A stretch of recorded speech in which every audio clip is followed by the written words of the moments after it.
Il y a un livre que Guillaume a lu il y a quelques mois et qu'il a adoré. Il nous l'a refilé à Jay et moi, et ce bouquin, il nous a mis une vraie claque. C'est Pourquoi nous dormons, je l'ai là, de Matthew Walker. Matthew Walker, c'est un prof de neurosciences et de psychologie à l'université de Berkeley, et il a aussi fondé un laboratoire pour étudier le sommeil. Bref, c'est un des experts mondiaux du sujet. Et il se trouve qu'il y a pas mal d'enseignements qu'on peut tirer de ses recherches pour se sentir plus en forme. Du coup, on s'est dit qu'on allait en faire une vidéo. Alors, on n'est pas du tout spécialiste du sujet et on va surtout se contenter de vous résumer les points qu'on a trouvés les plus intéressants mais que peu de gens connaissent.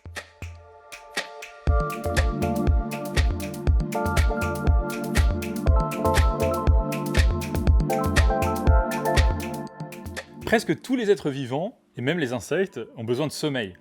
C'est une fonction qui a été préservée au cours de l'évolution, ce qui tend à démontrer que le sommeil est bien une fonction cruciale de notre organisme. Et le sommeil, il s'avère être tellement important pour notre mémoire, notre capacité d'apprentissage et notre concentration, que c'est peut-être le meilleur levier qu'on a entre les mains pour être en bonne santé. Dans son bouquin, Matthew Walker explique que le sommeil a 3 fonctions essentielles pour le cerveau, qui pour faire simple, favorisent la mémoire et l'apprentissage.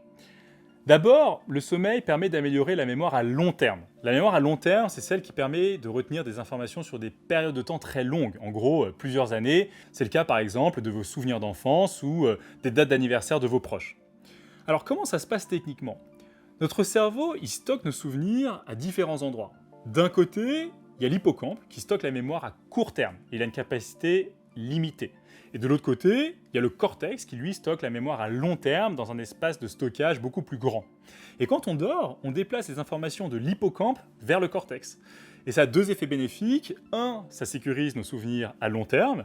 Et 2, ça efface notre mémoire à court terme pour faire place à d'autres informations, ce qui du coup nous permet de mieux apprendre de nouvelles choses. Le deuxième avantage du sommeil pour notre cerveau, c'est qu'il aide à se débarrasser des souvenirs qui ne nous sont pas utiles. Et la troisième chose, c'est que le sommeil augmente notre mémoire musculaire. C'est un truc qui est assez étonnant, mais vous pourriez par exemple avoir du mal à jouer un morceau de musique à la guitare avant de vous coucher, et le jouer à la perfection au réveil. Et au-delà des bénéfices pour notre cerveau, le sommeil, grâce à nos phases de rêve notamment, nous aide aussi à être plus créatifs et à résoudre les problèmes plus facilement. Le sommeil établit des connexions entre nos expériences passées et les problèmes qu'on cherche à résoudre aujourd'hui. En fait, il agit de manière similaire à la technique qu'utilisent certains sportifs de haut niveau, qui s'imaginent plusieurs heures par jour les épreuves qu'ils doivent passer, ce qui renforce certaines de leurs connexions cérébrales et les aide à être au meilleur niveau. Bon, donc le sommeil est vraiment crucial pour notre mémoire, pour notre capacité de concentration et pour notre capacité à résoudre des problèmes. Mais concrètement, on a besoin de dormir combien de temps ? La plupart des chercheurs dans le domaine sont d'accord pour dire qu'un adulte doit dormir entre 7 heures et 9 heures par nuit. On entend parfois d'ailleurs qu'on dormira quand on sera mort, mais en fait, il n'y a rien de plus faux. Moins on dort, plus on risque de mourir tôt. Et si vous pensez que vous pouvez vous en tirer avec 6 heures de sommeil par nuit, Matthew Walker explique que c'est faux. Il y aurait seulement moins d'1% de la population qui pourrait dormir durablement moins de 6 heures par jour, sans en subir les effets négatifs sur la santé.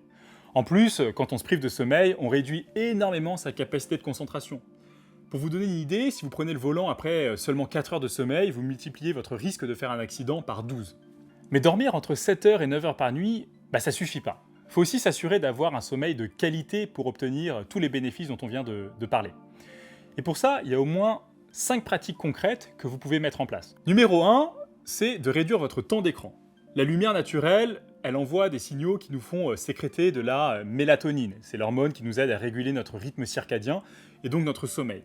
On vous en a déjà parlé dans une vidéo précédente. En gros, c'est un cycle biologique, le rythme circadien, de 24 heures, qui est défini par une petite horloge dans notre cerveau au niveau de l'hypothalamus. Et c'est cette horloge qui régule la plupart de nos fonctions biologiques et qui a notamment une influence sur notre niveau d'attention et d'éveil. Et c'est aussi cette horloge qui définit notre pic d'énergie biologique. Sauf que le problème, c'est que dans nos vies modernes, on est plus souvent exposé à de la lumière artificielle que de la lumière naturelle. Et la lumière artificielle, elle dérègle notre rythme circadien. Et c'est encore plus vrai avec la lumière bleue. Vous savez, la lumière qui est émise par nos écrans d'ordi et nos téléphones. En gros, la lumière bleue, elle a pour effet de diminuer la mélatonine 2 fois plus vite qu'un autre type de lumière artificielle, ce qui du coup retarde le moment où on va ressentir le besoin de dormir. De manière générale, le mieux, c'est donc de ne pas être du tout sur vos écrans le soir, et si vous n'avez vraiment pas le choix, d'activer la fonction anti-lumière bleue dans vos paramètres. Vous pouvez même paramétrer votre téléphone ou votre ordi de telle sorte que la lumière bleue se désactive automatiquement le soir et se réactive d'elle-même le lendemain matin. On vous a mis un lien vers un tutoriel dans les ressources. La deuxième pratique, c'est d'y aller mollo sur le chauffage. Alors, ce qu'on sait, c'est qu'on dort plus confortablement quand il fait frais. Mais ce qu'on sait plus rarement, c'est que la température permet, avec la lumière, on vient de le dire, à l'hypothalamus de réguler notre rythme circadien. Et oui, dans un environnement naturel, la température baisse le soir. Sauf qu'aujourd'hui, on a plutôt tendance à homogénéiser la température dans nos logements. Et il fait souvent aussi chaud dans notre chambre que dans les autres pièces. Et le problème avec ça, c'est que ça aide pas notre cerveau à recevoir les bons signaux. Donc, une chose simple que vous pouvez faire en hiver ou quand il fait froid, c'est de baisser votre chauffage la nuit pour que la température de votre chambre soit à 17 ou 18 degrés maximum. La troisième pratique, c'est de réduire l'alcool. Quand on boit de l'alcool, on a souvent l'impression que ça nous donne envie de dormir. Du coup, ça renforce la croyance qui est que l'alcool facilite le sommeil. Mais en réalité, quand notre corps métabolise l'alcool, il produit des substances chimiques qui réduisent la quantité de sommeil paradoxale, surtout à partir de 4 verres si on en croit les études sur le sujet. Et le résultat, c'est que notre sommeil est moins réparateur. Donc pensez-y la prochaine fois que vous voudrez prendre un dernier verre avant de partir. La quatrième chose dont je voulais vous parler, c'est l'impact du café sur votre sommeil. C'est pas un scoop, dans le café, il y a de la caféine. Et la caféine, ça empêche de dormir. C'est même pour ça que plein de gens en prennent, parce que justement, ça nous stimule. Sauf que ce qu'on sait moins, c'est que la durée que met notre corps pour éliminer la caféine, elle est beaucoup plus longue que ce qu'on croit. La demi-vie du café, c'est-à-dire le temps qu'il faut pour que notre corps en élimine la moitié, c'est 6 heures. Et donc pour en éliminer encore une moitié, c'est-à-dire un quart supplémentaire, il faut encore 6 heures. Donc, si vous prenez une tasse de café à midi, vous en avez encore un quart dans le corps à minuit. Ou alors, si je le disais autrement, quand vous décidez de boire un café à midi, c'est comme si à minuit, juste avant de vous coucher et d'éteindre la lumière, vous décidiez de boire un quart d'une tasse de café. Donc, le premier conseil basique, c'est d'éviter de prendre du café trop tard, disons pas après 14 heures.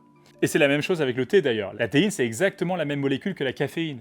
Alors, vous allez peut-être me dire que la caféine, elle n'a pas d'effet sur vous et que vous pouvez très bien boire un café en fin d'après-midi et vous vous endormirez sans problème. C'est tout à fait possible, mais le problème, c'est que la caféine, elle vous empêche de bien dormir.